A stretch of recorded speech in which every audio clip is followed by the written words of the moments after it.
Hey, welcome gamers to Gamer Guide channel. In this episode, we're going to be talking about clouds, and one in particular that I picked up off the marketplace that's available.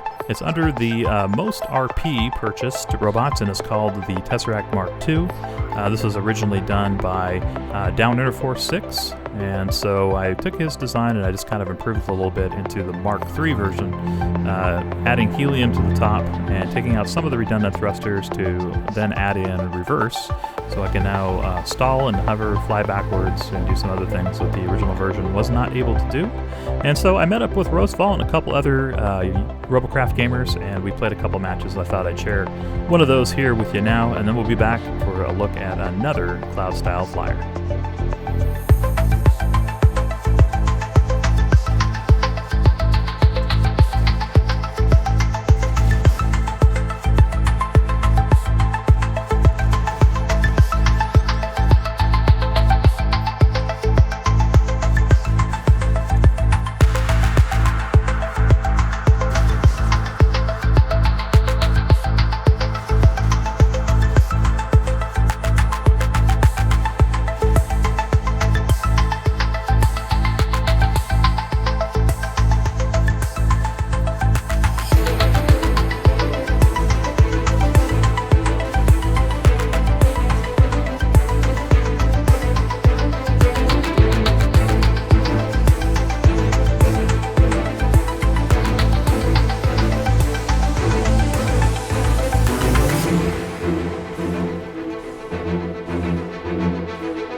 So that game went pretty well. Myself and Rosefall both had perfect matches, so I thought it'd be kind of a fun one to show you. But before I moved on to the next robot, let me show you a little bit more in detail what I did to upgrade the Tesseract Mk.2 to the Mark III.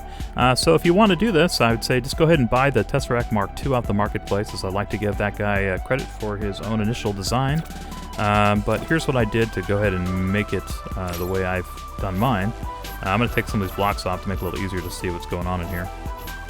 But the first thing I did is I took off all the Lynx thrusters that were mounted in a forward position. So that's important not to pull off every single one, as like this one faced up, I wouldn't pull off. But anything that's a Lynx thruster, and the Lynx thruster is one of these real small guys here, you see on my placement tool, go ahead and pull those all off. And that will give you the extra CPU to then go ahead and add these heliums to the top row. And what I did is I skipped these first 2 blocks, well technically 3 blocks if you count this little inner corner block, but skipped those, and then I added a helium. Then I skipped putting a helium down, added one, skipped one, added one, and did the same from the other side. So you have the same pattern, you have 2 of the helium that meet up in the middle. Then I went and took 2 of those Lynx thrusters and I made them reverse thrusters, and I put them here in the front. So there's one on the top, one on the bottom, and then between the wings I have one on either side here too. So that will give you the ability to slow down and stall and even go in reverse with those 4 little thrusters on there. Then the last thing I did on this is the inner blocks here that all the thrusters sit on. I changed the top row all to inner slope blocks instead of cubes, and that's this guy here. Those are half the weight of a cube, so it makes you able to float better. And I'd probably recommend even doing the bottom row too as all inner blocks. I left mine as cubes, which seems to work fine, but I think it would probably be even better if you made both rows entirely inner slope blocks that all the wings and thrusters are mounted to. Anyway, that's what I did to modify this and make it the Mark III version of the Tesseract, and it's for GG on there for my initials gamer guide in the game. And now let's go ahead and take a look at one of the clouds that I put together myself. Alright guys, I switched over to my Rollin account, and this is what happened to the Taurus. If you've been around the channel, you might remember that robot from episodes past, which was entirely TX1 blocks. Well, as you who have been in Robocraft may know, they took out the TX1 blocks, and so I had to go back in and replace them all out with edge slope and corner slope blocks and a couple of inner slopes, but it made it a lot lighter, and it also made it a lot less CPU, so much so that I was able to add 2 of the Mega Plasmas on. It took me a while to figure out how to attach them, but with a little bit of arrow rods and 3 different channels to the gun, I was able to do that. And I also had enough CPU here to add on these rear electroplates. And as you see here in this footage, it was a lot of fun to fly. It is a little bit slower than the Tesseract and some of my other flyers, but that's why I added those rear plates, as it is kind of a sky tank, I guess you could say, with the 6 plasmas doing a lot of damage, but it is a little bit more particular in having to have the front side towards the enemy to basically get all those plasmas to hit the way I want them to. I was also able to have the radar jammer and radar on top of the vehicle, and I had all that extra CPU in this cloud just because of the S-Wing design, and being able to have such a small form factor really helps a lot. And it still works the same way, basically, with all the important vitals on the inside of the robot, on the outside entirely armor. So what I'd like to do in the future is combine the Tesseract styling with the corner slope armor with the S-Wing design, and just shrink it down a little bit and be able to add on Mega Plasmas to something with the lighter weight of the Tesseract, but with the smarter, compactor design of my Necrotron. But anyway, I thought you guys might like to see that little clip there and check out what I've been up to. I have a lot of unique flyers, too, I've been putting together. In fact, why don't we look at a couple of those now before I jump out. Go here to select robot. I've painted them all kind of a purple and blue color. I think this was just on a kick for a while for that. And I think I have them all here at the end, so give me a second to scroll on out. You might be wondering, why do I have more garages than a lot of people? Well, I do because I started with more, and I just won't erase them. So this is one of the first things I designed after the changes. Now that there's no need for a pilot seat, you can add more electroplates and you can leave more open space So I use a lot of arrow rods in my newer helicopters. This is an octocopter. It uses regular SMGs, but it gets the job done. I've had some pretty good matches with this, but it is more creative, and probably its worst enemy is going to be, other plasma ships or other thruster sticks, but against ground use, it works pretty well. After I put together the cryptocopter, I built the second cyclopter, which is, I call it cyclopter because it has this one radar jammer in the middle, kind of makes it look like a cyclops or something. But I added the mega SMGs to the bottom of it and suspended them off a rack, and then added 5 of the regular SMGs up top. So it's kind of like my tank designs, but basically in helicopter form. And then used 6 of my rotors. Also added on a radar and a speedometer, just to kind of give it a little bit extra pizzazz, and a altimeter near the front. 2 thrusters just to let it speed along and stuff, and this guy packs a lot of damage. It's a lot of fun to play, and probably its worst enemy, I would say, is still thruster sticks, but it can do damage if it gets the jump on a thruster stick and take it out because of the more firepower it has. It's just not as tanky as some of these other clouds. And then let's see, finally, this is the one of my more recent ones, is using an idea I saw, and you might remember when we were playing in my last video for Robocraft, I was like, hey, look at that giant Borg cube. I want to do something like that, but in a more 2D style. So this is what I came up kind of using just arrow rods and suspension. This has 13 SMGs on it, and uses 6 rotors and then thrusters to kind of get around quickly. And it's super light because it's made mostly out of arrow rods and just a couple connecting blods to keep it all together. And it's also super hard to destroy, as it has 3 different layers of everything kind of interconnecting it all. But still, I would think a thruster stick is probably going to be its worst enemy, but besides that, it's really super tanky and a lot of fun to fly. So that's the Havoc AD-13. I might put some of these on my channel here later, and I also have some games recorded. It's just, this is a little bit long of an episode already, so I'll go ahead and forego it for this time. But that's going to do it for this episode. Please thumbs up this video and leave a comment if you would, and if you're new to my channel, I'd appreciate it if you would subscribe. I'm almost at 4,000 subscribers, and I appreciate you guys supporting my channel and checking out my Robocraft videos and other videos, as I've now also got into reassembly. And I didn't completely quit Fallout, if you guys are wondering where those episodes have been. Just had some problems with the power supply, which I've upgraded, and so I'll probably be getting back into doing a couple episodes of Fallout here soon too. If you're looking forward to that, stick around. Anyway guys, that's it, and I'll see you guys in my next one. Later.